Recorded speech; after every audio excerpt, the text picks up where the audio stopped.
Boa noite a todas, boa noite a todos que estão assistindo a essa transmissão. Na verdade, uma transmissão privada da rede Catalão de Filosofia, Teoria da Consciência e Psicanálise, hoje discutindo as teses do professor Alfredo Pereira Júnior sobre a metafísica pós-moderna do monismo de triplo aspecto. Por algumas contingências da vida online pós-moderna, o nosso caríssimo Luiz Veras não pôde estar presente, ou não pôde estar presente ainda, e o outro amigo que hoje começa conosco, o Luiz Meirelles, também não está conosco ainda e não informou da sua ausência, o porquê da sua ausência. Então, estamos hoje apenas o professor Alfredo Pereira Júnior e eu, Manuel Moreira da Silva, pelo menos por enquanto só nós dois, para discutir as suas teses. Caríssimo Alfredo, boa noite, bem-vindo. Boa noite, obrigado pela apresentação. Bem, então, hoje nós vamos discutir uma apresentação que eu fiz, pública, né, que está no YouTube, sobre o monismo de triplo aspecto como uma metafísica pós-moderna.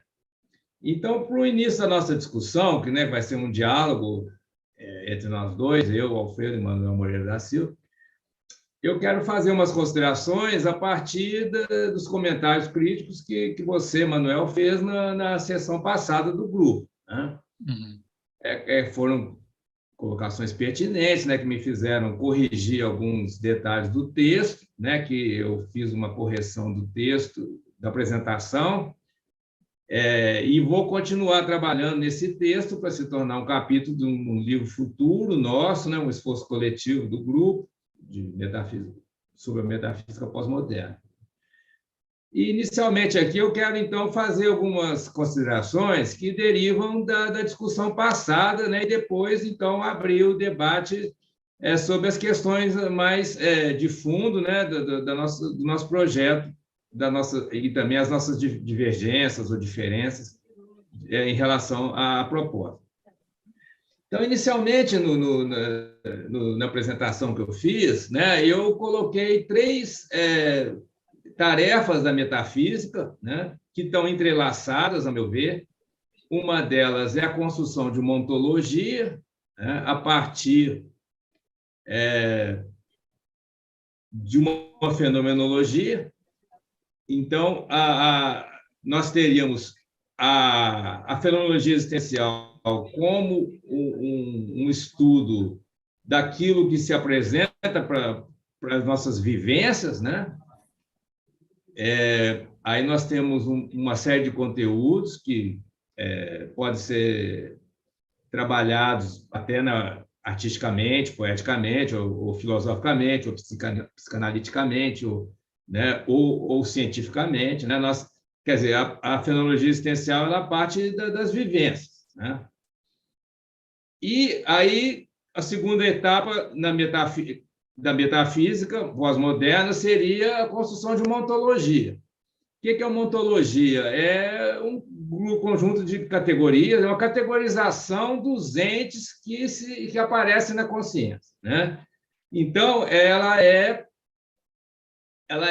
descritiva, né? A ontologia, na minha proposta do monismo de triplo aspecto, né, é de construir uma ontologia interdisciplinar, ou seja, a partir das várias experiências que nós temos, né, nas nossas vivências múltiplas, incluindo a tecnologia, a ciência, que fazem parte das nossas vidas, né? Então, identificar as categorias concretas ou os existenciais, né, que caracterizam a experiência consciente, né? E aí eu cheguei nesses três categorias ou aspectos que são o corpo material, né, a informação pela qual a gente interage com o mundo e o sentimento a partir do qual a gente atribui um sentido para aquilo que acontece, né, no mundo.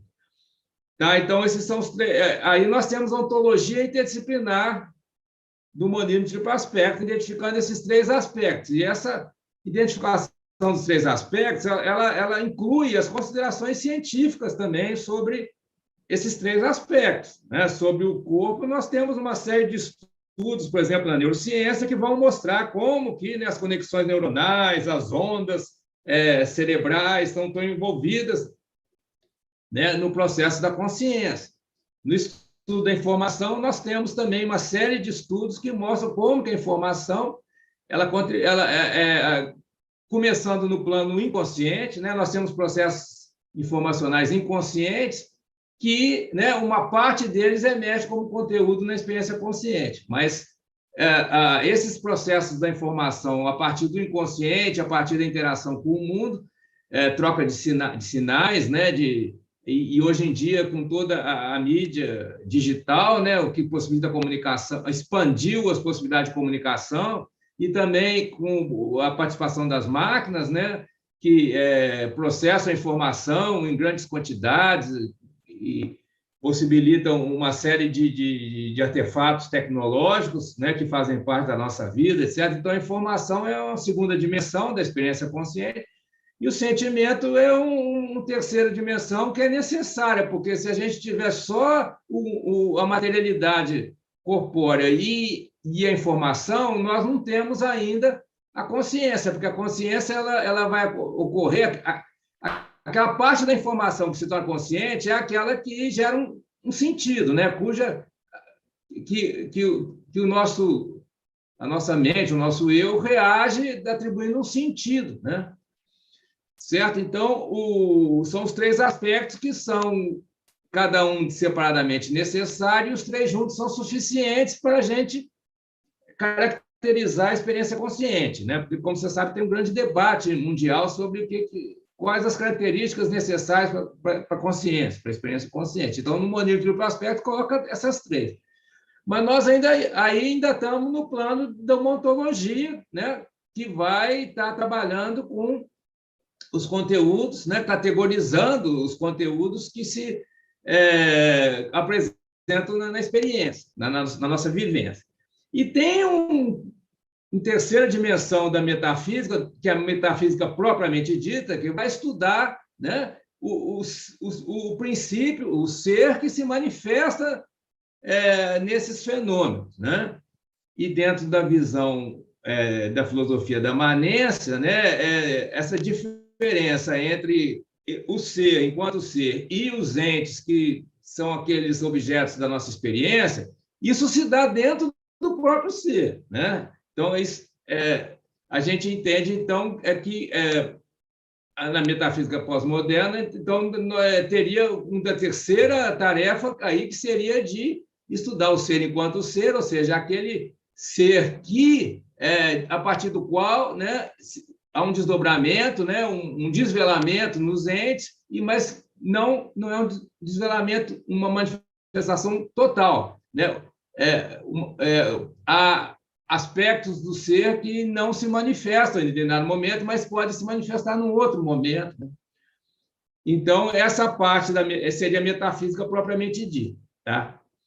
Bem, então, a nossa tarefa incluiria, né, uma fenomenologia existencial, uma ontologia interdisciplinar e um estudo mais especulativo do ser enquanto ser, que seria, né, a identificação e o estudo do princípio básico, né, que responsável pela unidade do real, né, de todas as experiências, de todas as pessoas, de todos os processos que ocorrem na natureza, o que confere a unidade na diversidade, né? Porque nós temos uma pluralidade de consciência, uma pluralidade de seres, uma pluralidade de manifestações. Né? Então, seria metafísica no sentido propriamente dito. E aí entra a questão, né? O que seria, então, a metafísica pós-moderna? Né? Eu entendo aí que a gente teria que caracterizar o que eu não fiz, infelizmente, no seminário passado, e que eu até gostaria de esboçar. Então, a distinção, né? A metafísica pré-moderna, a metafísica moderna e a metafísica pós-moderna. E para isso a gente precisa, então, caracterizar o que seria a metafísica moderna, porque, né, ela está sendo servida de referência para o pré e para o pós-moderno. Então, eu queria dizer o seguinte: toda filosofia, toda ciência trabalha com representações, né? A linguagem que a gente usa, ela é representacional, mesmo a linguagem poética, né? A linguagem poética lá que o Heidegger valoriza tanto, né? Ela também é representacional. A questão que eu vejo é o seguinte: na metafísica moderna, nós temos uma linguagem representacional que está tomando a representação como objeto. Então, é representação da representação. Então, você vai no Descartes, que é o grande paladino aí da metafísica moderna, que ele está trabalhando com o quê? Com ideias, né? Ideias que são claras e distintas, são as ideias mais abstratas, e as ideias obscuras e confusas, que são as ideias da nossa existência, né? E ele está colocando uma hierarquia nisso aí, ele está interessado nas ideias claras e distintas, né? Ou a gente vai em Kant, quando ele vê uma tábua de categorias, que seriam condições a priori necessárias, né, para o entendimento, né, ele tá usando a linguagem para representar categorias abstratas, que também são representações. Então, o que caracterizaria a metafísica moderna seria representação de representação. E, curiosamente, isso aí se tornou uma teoria da consciência, que é a teoria do David Rosenthal, a teoria do pensamento de alta ordem, né? Para o Rosenthal, a consciência é justamente isso, é pensamento de pensamento, né? É representação de representação. Então, é essa metafísica que a gente está superando. Então, na metafísica pós-moderna, a gente vai trabalhar com representações também, só que são representações do vivido, né? O que Merleau-Ponty chamava o vivido, da existência. São existenciais concretos. Então, o corpo, ele é um existencial concreto, ele não é uma abstração, uma representação de alguma coisa, não. Nós vamos trabalhar com as vivências corporais, as vivências da informação e as vivências do sentimento. Certo? E procurar, então, no caso da busca do princípio, né, do ser enquanto ser, procurar o que possibilita essas vivências, né? E o que seria a metafísica pré-moderna? Aí a gente tem uma certa dificuldade de identificar, mas eu diria o seguinte: começa com Platão, quando ele distingue entre o mundo da realidade, que seria o mundo ideal, e o mundo das aparências, certo? Então, nós já temos essa diferença entre aquilo que aparece e aquilo que é, né?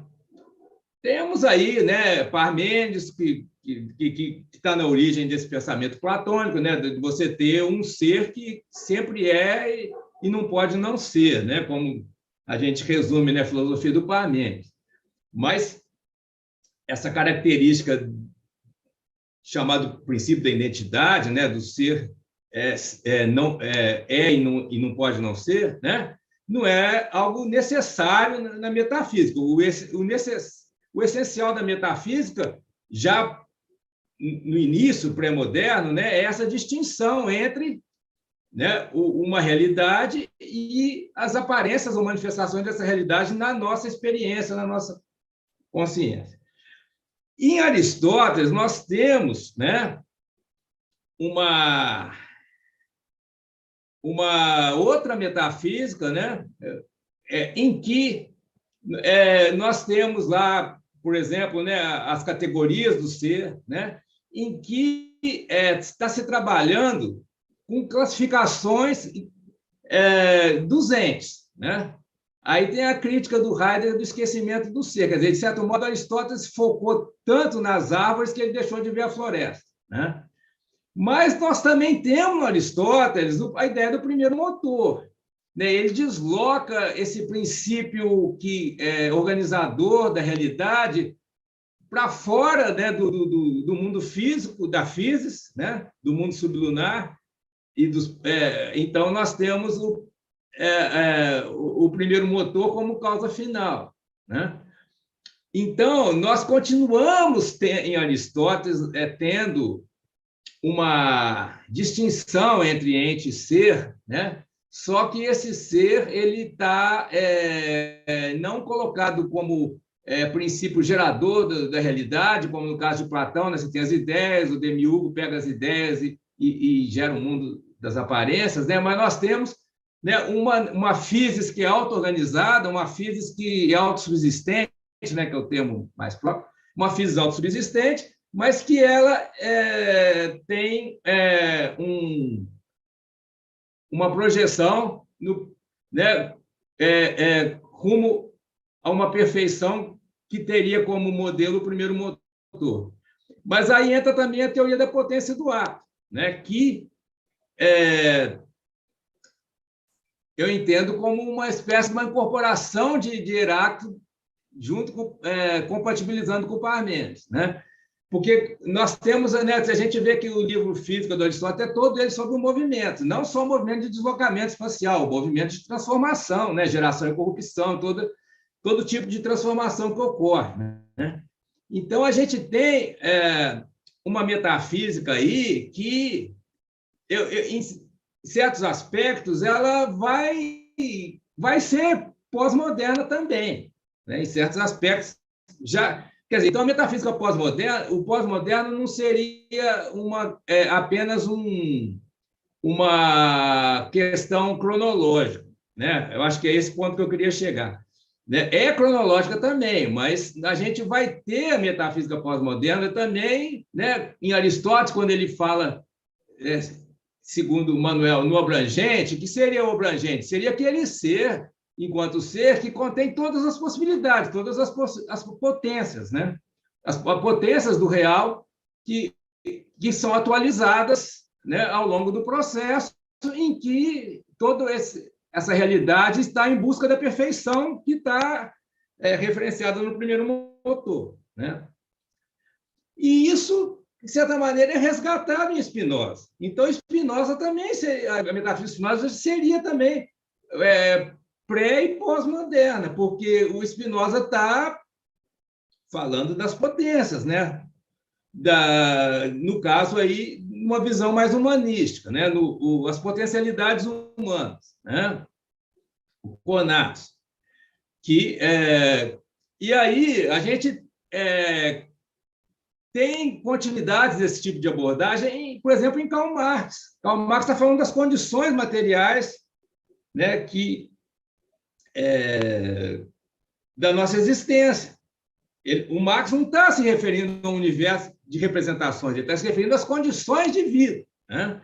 Nós temos em Freud, que está falando do inconsciente enquanto algo que está determinando a nossa existência, né?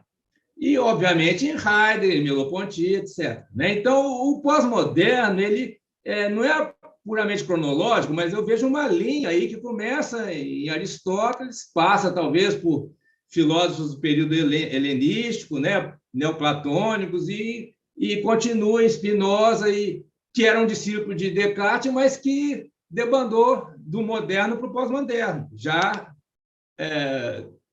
avançado no tempo, né? E aí a gente tem, né, uma série de filósofos que poderiam ser colocados como pós-modernos, Kierkegaard, Schopenhauer, né, Nietzsche. Nietzsche é muito niilista, né, para se dizer que ele teria uma metafísica, mas ele tem algumas ideias, né, do eterno retorno. Então, eu acho que isso faltou no meu seminário, né, de tentar caracterizar o que seria a metafísica moderna e a pós-moderna. E a pós-moderna não está ela está em oposição à moderna, mas ela não está em oposição à pré-moderna. A metafísica pós-moderna ela tem aspectos em comum com a metafísica pré-moderna, né? De alguns filósofos, não todos, né? E o que caracterizaria a metafísica modernista? Seria esse foco na representação. Agora, a linguagem da filosofia é representacional, não tem como fugir disso, né? Da filosofia, da ciência, até da poesia. A predicação, né? O predicado são Os predicados são formas de representar uma ontologia, né? Coleções de coisas, né? Isso a gente vê nos fundamentos da lógica, na teoria dos conjuntos, por exemplo, você vai ter o que é um conjunto, né? Uma coleção de objetos que tem uma certa característica, né?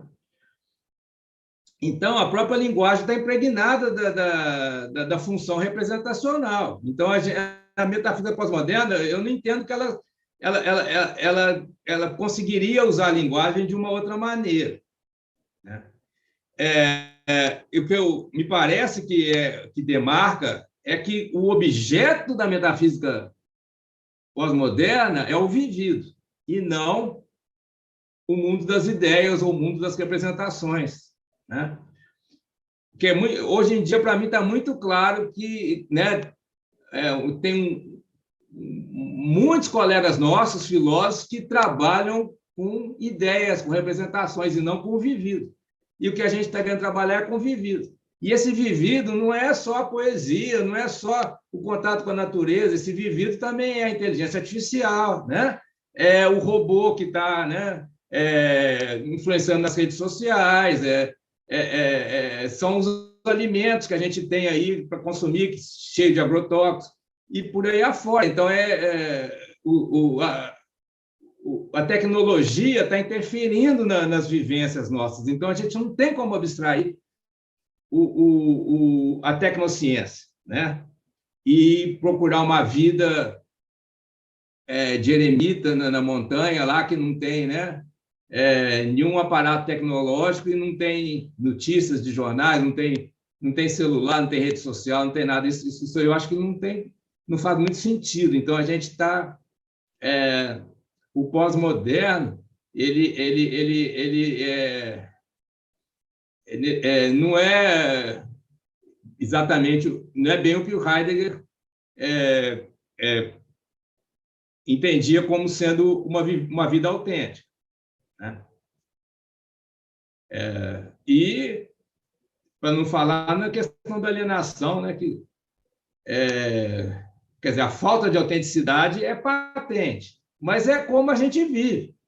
Então, a gente tem que partir, se a gente quer partir do vivido, né, a gente tem que trabalhar com isso aí, certo? Então, essa é a introdução que eu faço, Manuel. Agora eu passo a palavra para você fazer as devidas críticas.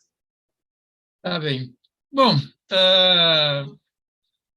como o nosso encontro é fechado, é privado, eu me sinto mais à vontade para falar algumas coisas que eu não falaria no público, tá? Eu acho que a primeira questão, o Alfredo, é que nós temos que trabalhar mais alguns elementos que, no seu pensamento, ainda me parece, constituem como uma lacuna, ou seja, se mostram como uma lacuna. Claro que você pode dizer, não, mas esse é o meu pensamento e é isso que eu quero apresentar, né? Uma vez eu fiz uma questão para um cara no encontro, ele me falou isso. Mas eu não quero discutir essas outras coisas. O fato é que foi uma saída dele, né, para aquilo. E ele falou, porque na academia sempre alguém fala, mas você não pensou nesse aspecto, você não pensou naquele aspecto. Não se trata disso aqui, tá? Mas se trata de um corpo de conhecimento na metafísica que se torna uma exigência, vamos dizer assim, um pré-requisito para que se proponha algo como uma metafísica pós-moderna, a meu ver, tá? Em sentido constitutivo, de tal modo que essa metafísica, uma vez que ela se estabeleça, ela seja uma metafísica depurada na maior quantidade possível ou na maior profundidade possível, depurada dos erros da metafísica moderna e da metafísica anterior, de modo mais geral. Eu me limito aqui a duas situações apenas, nesse primeiro aspecto. Um primeiro aspecto diz respeito à discussão que levou ao fim da metafísica moderna, que eu chamo de tradicional, que foi a acusação dessa metafísica como sendo uma ontoteologia. Você se referiu ao Heidegger de dois modos. Eu concordo em linhas gerais, mas eu vejo que tem dois problemas aí. O primeiro problema é, quando Heidegger fala de ontoteologia, ele está aplicando esse conceito a toda a história da filosofia anterior. Quando que, na verdade, aquilo que ele chama de ontoteologia foi localizado por alguns autores franceses, por exemplo, dentre eles o Liberat, que designou o tipo de metafísica que o Heidegger chama de ontoteologia como sendo a catolotinologia. O que é a catolotinologia? É o tipo de metafísica estabelecido pelo Duns Scoto como sendo aquela metafísica que rompe com a tradição anterior, mostrando que não era possível mais um conhecimento direto de Deus, via intuição, via o que quer que seja, e estabeleceu que nós temos que partir de universais abstratos, ou seja, de transcendentais, que são o que nós chamamos hoje de representações. Então, quando na crítica à metafísica nós falamos de representações, nós estamos falando de uma forma conceitual que nela mesma ela é vazia, ou seja, ela não tem conteúdo, justamente porque o conteúdo dessa forma ele vem a posteriori. O que seria Deus nessa metafísica? Justamente aquele conteúdo que só se mostra no fim como sendo aquilo que é o conteúdo ou o objeto adequado ao conceito, no caso, ao conceito de Deus. Quando o Alfredo Pereira Júnior, por exemplo, estabelece Deus no fim da sua metafísica, ele fala lá do desejo de Deus, ou Deus como desejo, depois eu vou ver aqui, e quando fala, por exemplo, como você falou agora, da necessidade da representação, tal como ela se estabelece, por mais que você não fale como o Luiz Escoto falou, nós temos aí o que eu chamaria de uma radiação de fundo dessa metafísica, ainda determinando o seu pensamento. Ou seja, o que nós chamamos de uma catolotinologia. É um universal, posto como abstrato no início, ou seja, apenas um conceito abstrato, a ser realizado no final. E o que realiza esse conceito de modo pleno? Deus. Assim também é a metafísica hegeliana. Assim é toda a metafísica moderna. Isso é a metafísica moderna, fundamentalmente falando. Então, esse é um primeiro ponto, né, que me parece seria importante que, na sua reflexão, você se voltasse em algum momento. Não que você tenha que romper com o que você está escrevendo, nada disso, mas que observasse esse aspecto e, se ele tem que entrar na sua metafísica, ok, sem problema nenhum. Porém, aí tomando, então, consciência de que essa metafísica, de algum modo, ela integra esse aspecto. Então, esse é um ponto. Um outro ponto que me parece também seja uma lacuna é que há todo um movimento no âmbito da filosofia que não aparece na sua tematização. Você falou de Aristóteles, você falou de Platão, em algum momento você falou de alguns autores contemporâneos, por exemplo, a consciência como pensamento de pensamento. Isso é legal, mas quem falou disso primeiro? Vou citar só dois, Aristóteles e Hegel. Aristóteles, no livro 12 da Metafísica, capítulo 7, e Hegel em todo o seu pensamento, mas principalmente no final da enciclopédia. Pode falar. Aristóteles não, né? O que Aristóteles diz é que o conhecimento da realidade se faz através das formas, né? Mas para Aristóteles, o que hoje a gente chama de consciência seria o resultado da atividade não puramente Eu intelectiva estou do falando cérebro, mas a também noção de pensamento de comunicação. pensamento. Está lá no livro 12 da Metafísica. Então, você poderia citar esse trecho, porque Repasso, e o Hegel cita isso no final da enciclopédia. Só que está ali no outro quarto da minha enciclopédia, a gente poderia pegar exatamente pela citação do Hegel, onde que está. Em Hegel eu concordo, porque o ponto inicial da filosofia hegeliana é a ideia, né? E o espírito é quando a ideia se torna Sim, pois é, autorreferente. mas o Hegel se apropria da noção aristotélica de nossa, agora eu esqueci. Noesis noesios, pensamento de pensamento. Isso E, aí, sim, e mas isso eu, não seria consciência, isso aí seria autoconsciência, é a consciência que pensa sobre a própria Alfredo, consciência. Alfredo, Hegel se apropriou do noesis, pensamento de Aristóteles, e colocou no nível da consciência e da autoconsciência. Aristóteles se apropriou de Platão, no Sofista, se eu não me engano, ou no Teeteto, quando Platão vai dizer que o pensamento é o diálogo da alma consigo mesmo, ou seja, pensamento de pensamento. Então, tem certas coisas que parecem muito novas, mas não são. Então, é importante que a gente se volte para a tradição, não para o tradicional, mas para a tradição e identifique lá certas coisas que às vezes estamos fazendo como novo e no fundo não é. Nós só estamos de algum modo requentando, como vai dizer o Heidegger sobre Hegel, em relação a algumas questões de Platão e Aristóteles, porque a gente se fia em alguns pontos e deixa de lado justamente o impensado. Tá? Mas isso foi só um exemplo que eu quis dar. Mas eu quero falar de um outro modo de pensamento que poderia ser o caso e nos ajudar a pensar a metafísica pós-moderna, mas também não é a metafísica pós-moderna ainda.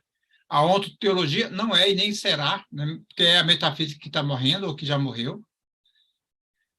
Mas tem uma outra forma de metafísica que, na história da metafísica, nós chamamos de cataloprotologia, que é a proposição do Tomás de Aquino da metafísica como ciência primeira, que é uma retomada do que está no livro 6 da Metafísica do Aristóteles, chamada cataloprotologia.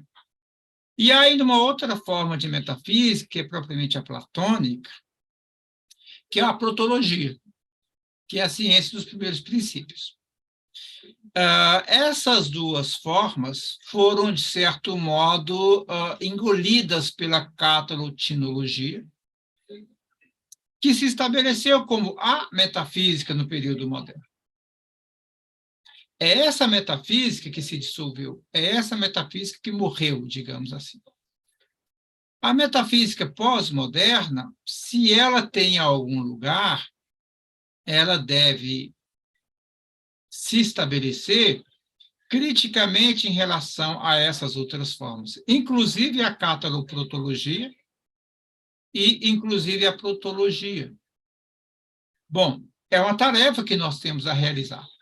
E, na medida que você tem interesse em voltar à história da metafísica, falar de uma metafísica pré-moderna, moderna e da pós-moderna, esse seria um conteúdo interessante de ser investigado. Só que isso aí é um objeto imenso também para ser trabalhado. Mas é a minha primeira observação quanto ao texto que você apresentou. Em relação aos filósofos que você citou, e ao tipo de construção que você desenvolveu.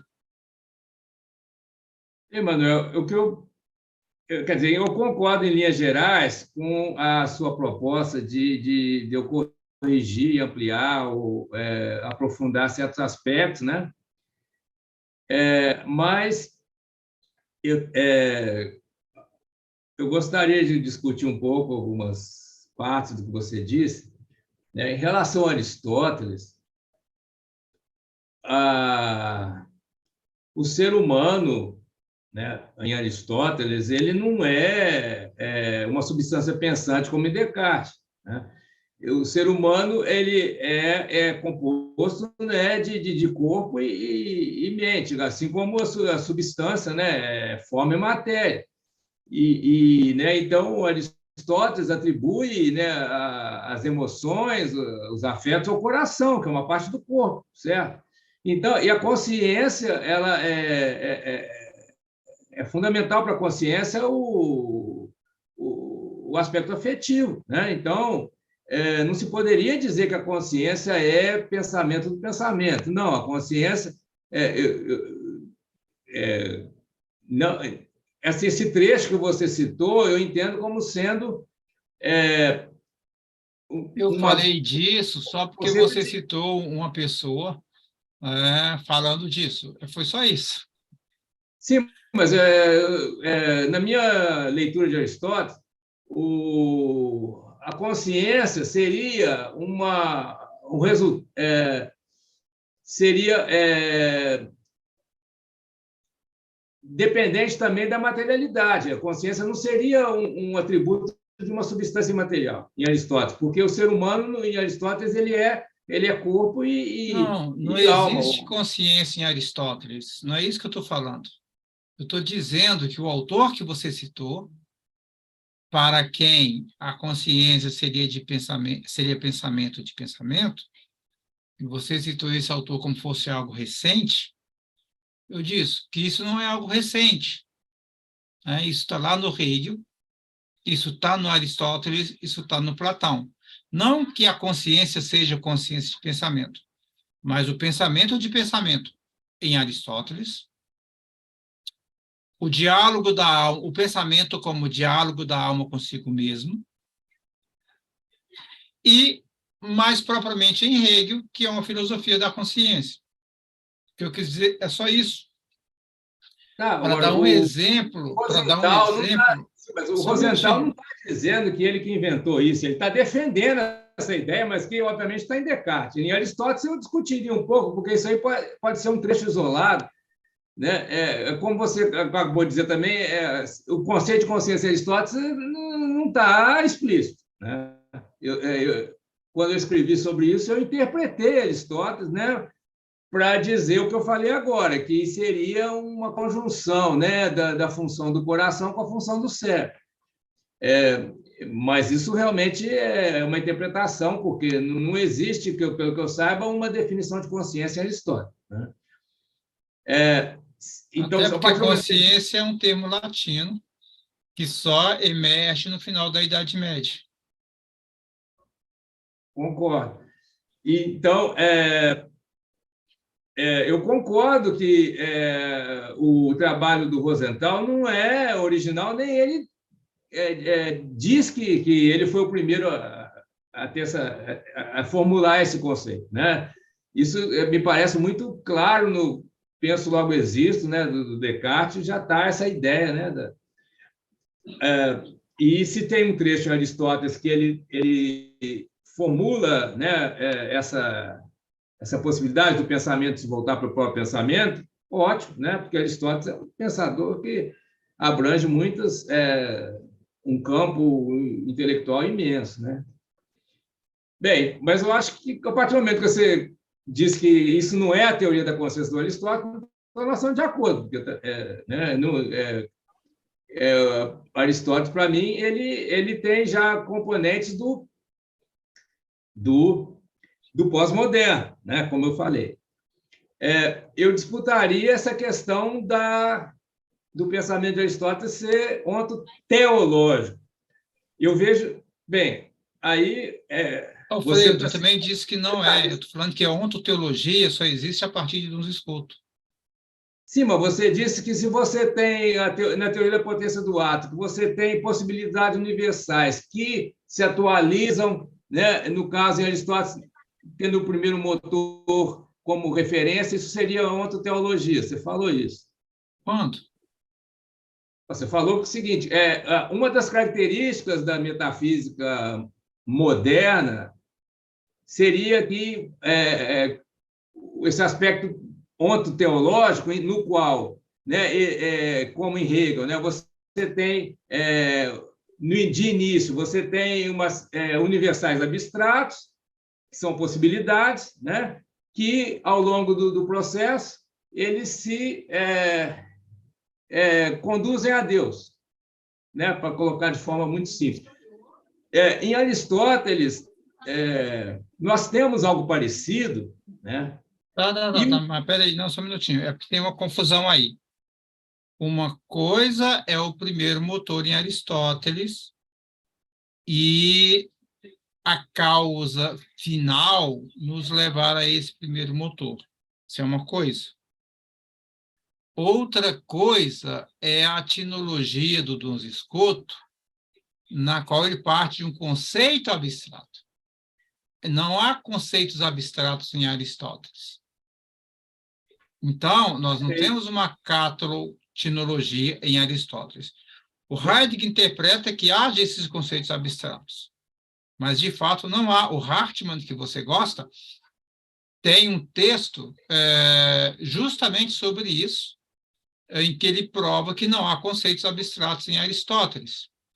Um outro autor, que agora me fugiu o nome dele, mostra que não há uma metafísica geral em Aristóteles. E esses estudos, tanto do Hartmann como desse outro autor, que agora eu não me lembro, deixa eu ver aqui para eu lembrar. Não está aqui, mudei de lugar. Está lá na frente, não dá para ir lá agora. Mudou de lugar o livro. Outros autores, os franceses que eu citei agora há pouco, Liberat entre eles, confirma isso. Então, a filosofia aristotélica não é uma catalotinologia. Por quê? Porque Aristóteles não parte de conceitos abstratos, de uma abstração, portanto, para realizar um conceito, por exemplo, de Deus. É o contrário disso. Inclusive, então, só para ótimo, concluir. é nesse ponto que eu queria chegar. Então, pois é porque eu acho que está havendo ruídos na nossa comunicação também. Então, e aí o que um fala e o que o outro fala, às vezes, se junta num tipo de situação que não é nem o que você quis dizer e nem o que eu quis dizer. Mas por quê? Porque eu acho que as nossas linguagens ainda são diferentes e também o que nós queremos dizer, em alguns momentos, são coisas diferentes. Então, se a gente chega a um entendimento de que, de fato, o que nós queremos dizer são coisas diferentes, ponto, isso é importante. Ou, não, o que nós queremos dizer é o mesmo, então isso aqui nós podemos mudar a nomenclatura, por exemplo. Eu até agora não encontrei nada assim que fosse radicalmente incompatível, né? Mas tem essas pequenas confusões aí que eu acho que a gente precisa ir esclarecendo progressivamente. Então, isso que você disse agora, para mim, já esclareceu. Então, você não consideraria as potências, a potencialidade, né? A causa formal em Aristóteles como algo abstrato, ela é algo concreto. Então, ótimo, porque é isso que eu queria dizer. Né? Então, agora... Porém, e aí até que voltar a isso, Aristóteles não é pós-moderno. Aí que nós, agora vamos continuar essa discussão. Porque é o seguinte, você coloca a ontoteologia como sendo metafísica moderna. Sim, fundamentalmente. Eu diria que é pré-moderno. O moderno é com Descartes, eu acredito. Agora, Duns Scoto, eu não sei, mas o Tomás de Aquino, seria, né, a metafísica pré-moderna. Eu vejo em Tomás de Aquino... Então, é porque nós temos dois escopos bem diferentes. Um, que é o seu, que está partindo de certos grandes autores, daquele que foi estabelecido como filosofia, como metafísica, e eu que estou partindo de um subterrâneo da história da metafísica. Ou seja, aquilo que não veio à tona, mas que está lá sustentando isso que na história da metafísica aparece como reluzente. Tomás de Aquino, no fundo, ele representa um pensamento antigo ainda. Sim, É a partir de... Pois é, mas essa noção de pré-moderno é ruim, porque o pré-moderno é aquilo que está antes do moderno, mas que o encaminha. Então, o que seria pré-moderno? Seria Avicena. Porque Avicena é o primeiro autor antes dos escotos que começa toda uma reforma do pensamento, uma revolução do pensamento, para ser mais específico, que é concluída com os escotos. Qual? É a Avicena que estabelece, por exemplo, a noção de ser como formal. Aí eu te confesso que eu fico perdido, porque eu realmente, como você disse, eu estou me baseado naquilo que é ensinado nos cursos de História da Filosofia. E nesses cursos você tem a filosofia medieval baseada na verdade revelada.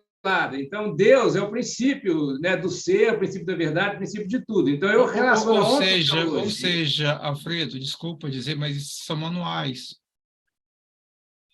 Mas é o que é o que a maioria dos filósofos entende, né? Mas são os manuais. Aí nós não podemos construir algo novo baseado em manuais. Não, mas é baseado nos textos, né, que as pessoas chegaram nessas generalizações, né? Pode ser Sim, contestado. mas essas generalizações são o quê? Sim, mas olha, você está concordando que Tomás de Aquino não é metafísica moderna. Mas Tomás de Aquino é ontoteologia. Então, ontoteologia e metafísica moderna são duas coisas diferentes. Não, Tomás de Aquino não é ontoteologia. Ele não estabelece o conceito abstrato de Deus para realizar esse conceito abstrato no futuro. Sim, mas o que o Heidegger entendia por ontoteologia não era isso que você está falando agora. Eu sei, mas o Heidegger tem as limitações dele também. A nossa metafísica não é baseada no Heidegger. Então, eu não, mas o conceito de ontoteologia é do Heidegger. Né? Então, é quando você tem Deus como princípio do ser e princípio Alfredo, de Deus Alfredo, é. Então, ele é o ente supremo. Alfredo, tem dois princípios metodológicos aqui. Existe um, que é o seu, que é por aproximação. Então, o Heidegger falou tal coisa, então eu vou usar isso aqui no que eu estou fazendo. E aí você assume essa assinatura, no caso de Heidegger ou no caso de outros, e vai por aproximação. A minha metodologia, Heidegger estabeleceu esse conceito de ontoteologia, mas o que é esse conceito? Ele é historiográfico? Ele é hermenêutico? Qual que é a natureza desse conceito? E que uso se pode fazer desse conceito para além de Heidegger? Isso é a minha metodologia. Ou seja, nós podemos localizar na história da filosofia a ontoteologia para além de uma hermenêutica como a heideggeriana? Podemos. Foi o que fez Liberar, foi o que fez outros autores franceses. E eles localizaram essa ontoteologia. Onde? Na catalotinologia do Duns Scoto, que foi a metafísica fundadora da modernidade, não foi Descartes. E toda a metafísica moderna, que parte de Duns Scoto, vai até Hegel, até o próprio Heidegger, que rompe com ela, de modo mais claro que Hegel, que nós temos essa catalotinologia. Em Tomás de Aquino, nós temos aquilo que eu chamei de cataloprotologia. Tem até alguns textos que eu vou te passar depois sobre isso, se você se interessar. Tá? Então, não há ontoteologia em Tomás de Aquino falando de modo rigoroso. Agora, evidentemente, se você parte de uma noção apenas hermenêutica de ontoteologia, sim, você vai dizer que tem ontoteologia no Tomás de Aquino, que tem no Aristóteles e que tem no punhado de gente. Mas por quê? Você está partindo de uma categoria hermenêutica e não historiográfica. Mas se o Heidegger busca aplicar a categoria dele à história, ele está historiografando essa categoria. Então, ele está nos permitindo utilizá-la historiograficamente. Mas por que ele escreveu uma série de artigos sobre os vários filósofos, justamente para mostrar que os fundamentos da ontologia em todos eles, inclusive no E ele está Leibniz? sempre certo, mas o filósofo está sempre certo? Bem, a gente que vai decidir se vai adotar ou não, né? Porque até esse momento que a gente está discutindo, eu Mas ele estava. está sempre certo ou ele comete erros?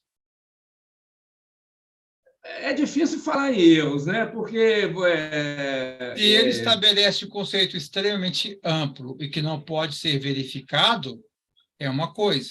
Agora, se você mostra que isso pode ser verificado e delimitado, por exemplo, como Aristóteles fez com a metafísica platônica, você está tornando essa metafísica uma ciência propriamente dita. Agora, se eu parto só e fico só no conceito geral, aí sim eu não vou ter como verificar. Mas se eu delimito, que foi o que Aristóteles fez com Platão, se eu delimito, é o que esses franceses, Courtine, Liberat, aí teve um outro que agora não me lembro mais o nome, fizeram com Heidegger, esse conceito se torna operativo. Então, a ciência que utiliza esse conceito como ferramenta também se torna mais rigorosa. Manuel, então eu vou te falar o que eu entendo por ontologia para você então me corrigir. Porque Só um você. minutinho, então, espera aí. Oi.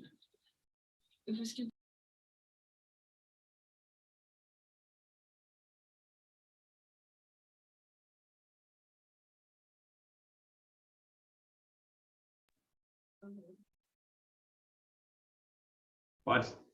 Não, vamos lá. A minha leitura de Heidegger, que eu fiz durante a graduação, né, eu estudei bastante Heidegger, nas traduções para o português, né, porque eu não sei alemão. Eu entendi que ontoteologia é um tipo de metafísica em que, né, se trabalha com os entes, tem o esquecimento do ser, quer dizer, a gente deixa de esquece totalmente Qual ser que é esquecido?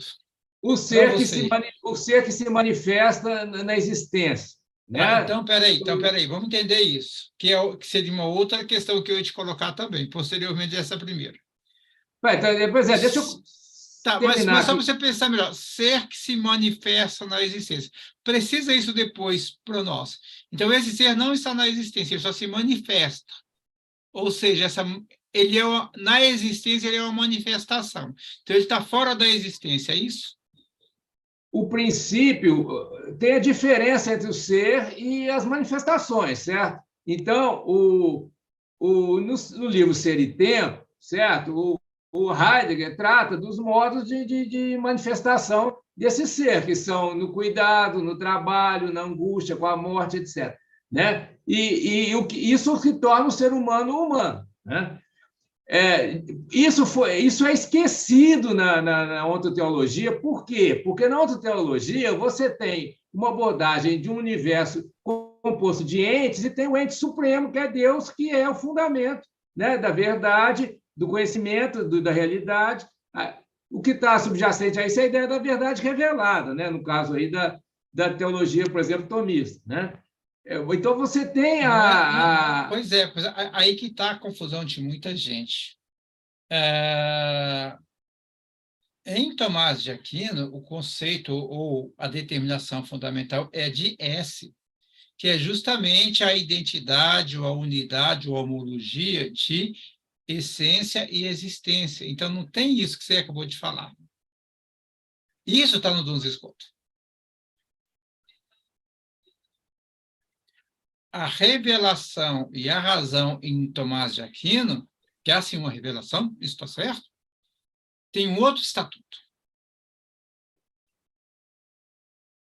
Aí precisaria conhecer mais Tomás de Aquino para discutir com você, né? Que realmente Walter Vaz fala disso no texto Razões da Modernidade, alguma coisa assim. Porque em Tomás de Aquino, qual que é a metafísica, digamos assim, mais abrangente?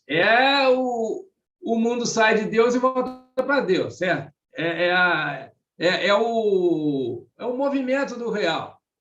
né? Sai de Deus e volta para Deus. Então, você tem Deus como fundamento de tudo, né?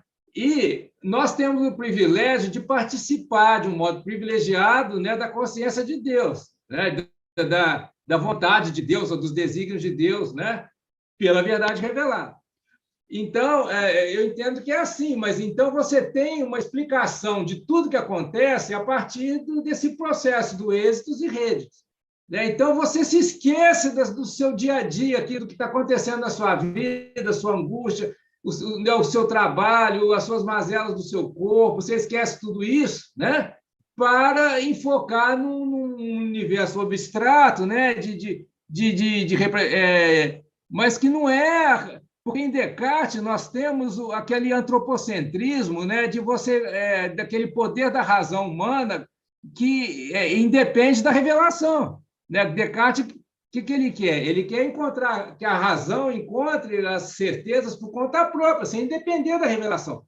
Então, em Descartes, você tem uma construção, né? Um edifício de argumentos, né? Para chegar numa certeza, né? Pela própria mente, sem depender de Deus, né? Então, aí que eu veria a diferença entre a ontoteologia, que Deus, na ontoteologia, Deus ele é não só o gerador de tudo, o destino de tudo, mas também a garantia do conhecimento, né? Porque a gente participa de Deus através do nosso conhecimento. Então, Deus está... existe um conhecimento, existe a verdade do conhecimento por uma participação na mente de Deus, ou nos desígnios de Deus. Descartes, ele tem um pouco disso também, porque, no final das contas, ele precisa do Deus bondoso, né? Não pode ter um Deus enganador. Mas o esforço de Descartes aí já é do pensamento se erguer por ele mesmo, né? O pensamento conseguia certeza por conta própria. Então, eu veria aí a diferença entre a ontoteologia e a metafísica moderna nesse recorte de Descartes, que deixando de lado a verdade revelada e, então, erigindo um castelo de cartas, de representações, para que a mente justifique a si próprio sem precisar da verdade revelada, né? Só que em Descartes continua havendo o mesmo problema do esquecimento do ser, Descartes, Kant, Leibniz, etc., porque, né, a mente fica presa nessa construção, nesse castelo de cartas das abstrações, das representações, e deixa de lado o plano existencial, né? E aí a gente está pressuposto que o ser se manifesta na existência, né? No dia a dia, digamos assim, né? Mas o que é isso? Que ser é esse para você? Aí a metafísica do monolítico aspecto, é energia, certo? Ou seja, a energia é algo fora do mundo que se manifesta no mundo. Não, o mundo está na energia. O mundo é o processo da energia se desdobrando no espaço e no tempo. E a consciência desdobra, né? Ela se desdobra na matéria. Então, a energia está no espaço e no tempo. Ela constitui o espaço e tempo. Não existe um espaço e tempo prévio. Então, ela é anterior ao espaço e tempo. Claro, ela é o ser primitivo. Tá? O ser primitivo é uma energia. Então, ela é transcendente ao espaço e tempo. Não é transcendente no sentido... Se ela está fora, ela é transcendente. Não, é manente. A energia, o espaço-tempo e a energia são manentes, ou seja... Então, na verdade, não, se a energia é manente, espaço e tempo é algo que está dentro da energia. Sim. Tá? Sim. Então, ela não se manifesta no espaço e tempo. Mas não, mas espaço e tempo são desdobramento. Eu estou usando o termo manifestação no sentido manente, né? Desdobramento, não como manifestação fora de si, tá? Eu não sei, então, se eu posso, talvez eu tenha que corrigir o termo, mas... eu acho que isso vai ser um ponto importante. Certo, porque não é uma... A energia das filigranas, porque o pensamento, ele é assim, ou seja, o nosso inconsciente, que também se dá na filosofia, se dá na matemática, as coisas vêm mas não porque nós estamos conscientes daquele que está vindo. Nós estamos conscientes de uma certa parcela disso que está vindo, mas o conteúdo que está por trás disso que está vindo, isso é um ensinamento de Heidegger, é impensado. E na filosofia ou numa constituição de uma metafísica de novo tipo, me parece, né, isso é uma posição minha, nós temos que observar justamente isso que é impensado nesse pensamento, inclusive no nosso. Ah, sim, mas eu concordo. Isso aí não teria nenhum problema, né? Inclusive, é uma das principais diferenças do modernismo, né? Porque no modernismo você tem aquela ideia de que o pensamento é um processo lógico no qual o consequente deriva do antecedente, né? Como se fosse uma dedução, né? Ou Isso é seja, nesse completamente. caso, a nossa filosofia não seria pensamento de pensamento, como foi de Platão a Hegel. Não, não, não. Pois é, exatamente. Seria uma filosofia que o inconsciente está irrompendo na consciência, o impensado está se. Não posso dizer manifestando, mas está se desdobrando na consciência. Ou irrompendo. Eu também não sei, para mim também é algo muito novo. Então, assim, só Está que certo irrompendo. vocabulário, né, nos prega a peça. E, às vezes, lendo o seu texto, os seus textos, na verdade, agora é um punhado, já que eu já li, dá a ideia de que isso, ou seja, você está querendo dizer algo novo, mas com um vocabulário, com categorias que não se prestam mais àquilo. Dá para sentir isso às vezes, sim, né? Só que, às vezes, parece que está dizendo com consciência que aquilo que está escrito é aquilo mesmo. Então, surge alguma ambiguidade de quem está ali, pelo menos em mim, né? Se de fato você está escrevendo algo com, entre aspas, uma consciência de que aquilo não é moderno, que aquilo não é tradicional, ou não, né? Que, no fundo, é uma retomada consciente daqueles aspectos que nós, em certo sentido, queremos superar. Nós, que eu digo, você e eu, tá? Não vou colocar o Luiz nisso ainda, porque eu não sei até que ponto ele está pensando desse modo. Claro, a gente usa a linguagem ela é pública, né? A gente não inventa a linguagem, né? Cada pessoa, para se comunicar com as outras, ela tem que usar as palavras que a outra pessoa conhece, né? Então, a gente tem esse risco mesmo de estar induzindo o leitor a uma interpretação que não é a que a gente quer, né? Isso é um problema que a gente está sempre lutando, né? Com isso e às vezes perde a luta, né? Mas o que eu acho que é importante é a gente ter muito claro sobre o que a gente está falando, né? Porque se a gente está falando de uma realidade concreta, vivida, né? Mesmo que você esteja usando um termo que aparentemente é abstrato, ou mesmo até que esteja usando a matemática, por exemplo, como os físicos fazem, né? Você não está falando de representações. Agora, tem muitos matemáticos que estão no plano da representação, da representação, da representação, da representação. Então, são matemáticos que estão descolados. Agora, como é que você consegue separar uma coisa da outra? Né? Você tem, às vezes, você lê um artigo de física quântica, você vê aquele monte de equação lá, parece que eles estão falando de uma coisa abstrata, totalmente que não tem nada a ver com o vivido, né? Mas, de repente, aquela equação pode ser sobre alguma coisa que está influindo na nossa vivência, Tá, na mas nossa uma experiência. coisa é uma abstração, que uma equação é uma abstração. Ela tem a ver com a vivência, ok, né? O próprio Aristóteles fala isso em algum momento, no De Anima, no livro 3, capítulo entre o 4 e o 7, em algum momento ele fala lá da matemática, né? Da abstração e como que o pensar em imagem se relaciona com a matemática, por exemplo. Ou seja, o que é abstrato é tirado do concreto. Então, de algum modo, ele vai se relacionar com o concreto. Ok.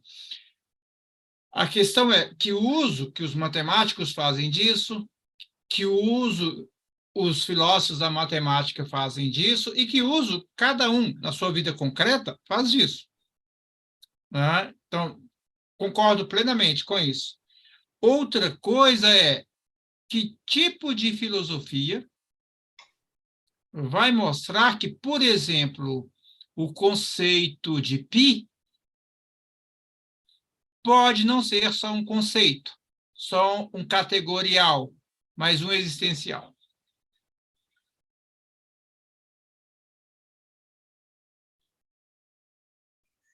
Eu acho que não é algo a priori que você vai demarcar, traçar uma linha para do lado de cá é isso, do lado de lá é aquilo. É muito difícil isso Então, aí. então, então, o que eu quero dizer para você é justamente isso mesmo que você começou a falar agora. Agora estamos começando a abrir um campo comum. Ou seja, uma coisa é o discurso da ciência. Ela só vai fazer e só consegue fazer algo que diz respeito ao ente. Sem dúvida. Quando a ciência, enquanto ciência particular, se volta para a vivência, ela só consegue falar da vivência entificando a vivência. Ou seja, estabelecendo categorias e conceitos abstratos como uma rede que possa abarcar pelo menos aspectos da vivência e dar conta deles. Ok, nenhum Agora, problema isso não significa que ela seja inútil. Né? Por aí que vem a discussão da sentiômica lá e da perspectiva. Justamente. Porém, essa ciência, vamos observar o aspecto particular, ela vale nesse campo de determinação, que é um campo de abstração. Ou seja, ela cria instrumentos manipuláveis para tornar a vida ou a existência dos seres humanos mais ou menos confortáveis. Mais confortáveis quando esse ser humano que usa esses conceitos da ciência e os produtos desse conceito terão uma vida melhor. Piora quando eles passam a ter uma vida pior. Por exemplo, algo que você acabou de dizer, os agrotóxicos. Isso melhora ou piora a vida do ser humano? Piora. A ciência, nesse caso, está fazendo um desserviço para o ser humano. Ela pode estar ajudando uma série de conglomerados, mas o ser humano como um todo, como ser global, né, ou globalizado, ela está piorando. Está destruindo o ser humano. Tá? A inteligência artificial, por exemplo, que você também citou, utilizada para fins não esclarecidos, está piorando a vida do ser humano. E assim por diante, a gente poderia dar outros exemplos. Bom, mas qualquer que sejam os usos da ciência particular, isso é uma coisa. Outra coisa é como que numa filosofia como essa que a gente está desenvolvendo, inclui a ciência. Essa é a sua pretensão, e também é a minha. Ou seja, nós concordamos quanto a isso. Mas a ciência tem as suas limitações nesse sentido que nós falamos aqui. Como que nós podemos mostrar que a ciência faz parte desse elemento existencial? Considerando a própria ciência como instrumento, ou seja, como algo à mão. Ou seja, a ciência não tem diferença do celular. Cadê? Não sei se dá para você me ver. Ela não tem diferença desse celular. A ciência, não tem diferença desse livro. E assim por diante. Porque são coisas à mão. Agora, o que isso tem a ver com os existenciais? O que são os existenciais? Que às vezes se chama de categorias existenciais. É o conceito que vem do Hartmann. Nada contra esse conceito, mas Categorias existenciais, o que a gente entende por isso? O que eu, pessoalmente, entendo por isso? Lendo Hartmann, não lendo Heidegger, lendo Hartmann. É algo que está a meio caminho das categorias ditas científicas ou outras e da existência propriamente dita. Ou seja, é um modo abstrato de pensar a existência. Ok, nenhum problema quanto a isso. Isso também tem o seu lugar. Mas não é a minha proposta. Ou seja, quando eu falo de existenciais, é de existenciais mesmo, não de categorias para pensar a existência. O que é o existencial? É a vivência em concreto, no modo de viver, no modo de ser. Quando nós falamos de ser, né? Manuel, mas aí você entra na singularidade de cada pessoa, certo? É aquilo que eu chamo de qualiômica, né? Que aí não seria teria um outro método para isso aí, não é um método científico. Mas nós não estamos fazendo ciência, estamos fazendo filosofia. Estamos fazendo metafísica. Isso não é ciência particular. Sim, tá, mas sim, claro, aí entra a metafísica pós-moderna, né? Sem dúvida, mas eu estou dizendo que a metafísica que é preciso dizer o seguinte, que a metafísica pós-moderna ela não vai se reduzir à perspectiva da primeira pessoa de uma singularidade de uma pessoa, determinada pessoa, por exemplo, você, né? Porque essas vivências Alfredo, da primeira pessoa... a comunicação humana independe de um discurso abstrato dito científico.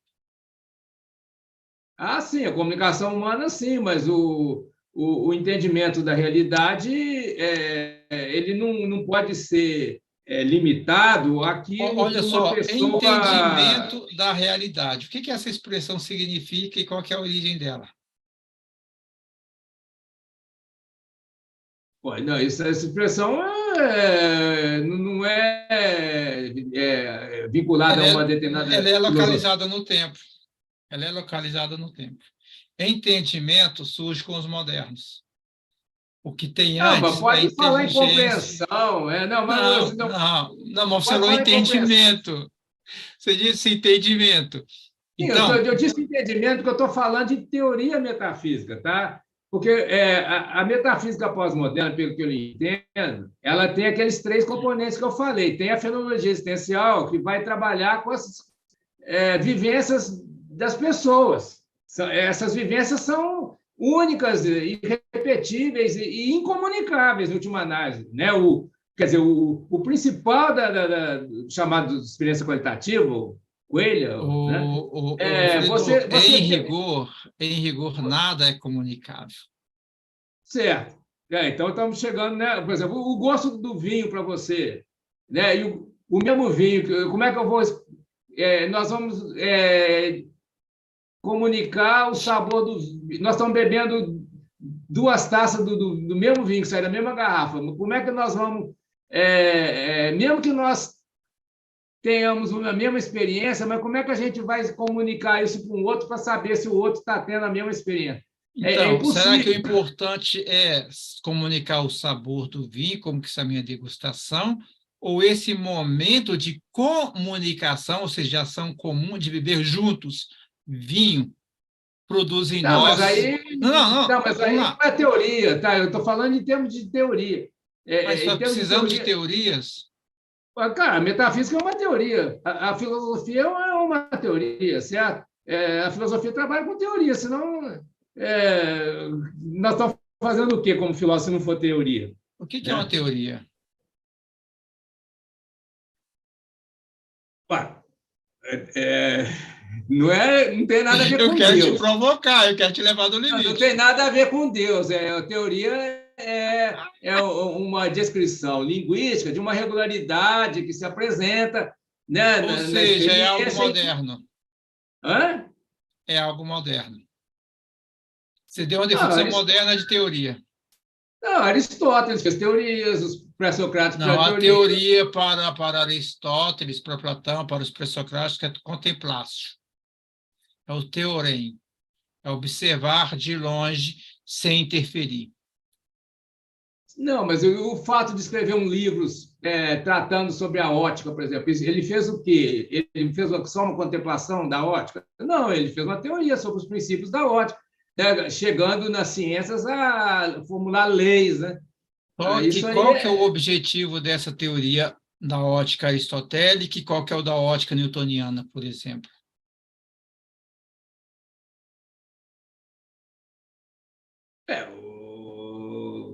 Não sei se isso é importante para a nossa conversa aqui, mas Para os o, fins dessas teorias, sim, porque uma vai ser contemplação no sentido propriamente dito e o outro vai ser uma teoria funcional, ou seja, que serve para sem alguma dúvida, coisa. sem dúvida, mas são teorias. Né? Eu Não, entendo a mas a metafísica palavra pós-moderna. teoria tem dentro dela uma série de outras coisas que são radicalmente diferentes, por exemplo, nesses dois autores. Então, vamos dizer assim, explicações da experiência por meio da linguagem. Tá? Explicações, explicácio. Né? Explica, plica é dobra. Ah, Não, então, sem etimologia, porque senão vai complicar, Manuel. Eu só estou te falando o seguinte, nós que estamos na a metafísica, não metafísica tem como não pós-moderna, fazer isso. mas a metafísica, como um ramo da filosofia, ela não vai se limitar, né, a simplesmente você estar vivo e estar sentindo o que acontece ao seu redor, assim, e conversando com outras Mas o que pessoas. nós estamos falando justamente é algo que explode com tudo isso. Não estamos dizendo que estamos aqui vegetando. Nós estamos dizendo que o que nós estamos fazendo vai além, inclusive, das teorias. Enquanto filósofo profissional, digamos assim, tá? Eu particularmente estou envolvido com a elaboração de teorias, né, que vão ser colocadas em livros ou artigos que as pessoas vão ler, vão propagar, certo? E elas vão ser Posso estar... vividas? Hã? E elas Oi? vão ser vividas? Não, elas são expressão da minha vivência que pode servir para a vivência do outro, né? Então é diferente do que nós estamos falando. Não, o que eu estou querendo dizer é que, né, eu entendo que a Você acabou de metafísica dizer que a teoria é um instrumento para resolver algo no mundo. também, claro, Para os porque antigos, a teoria é um modo de vida no mundo. sim, mas para que eles escreveram um livro? Para outras Modo pessoas, de vida no mundo, prática sim, de para si. outras pessoas lerem e usarem também, né? Porque Não como instrumento. pô, instrumento da vida.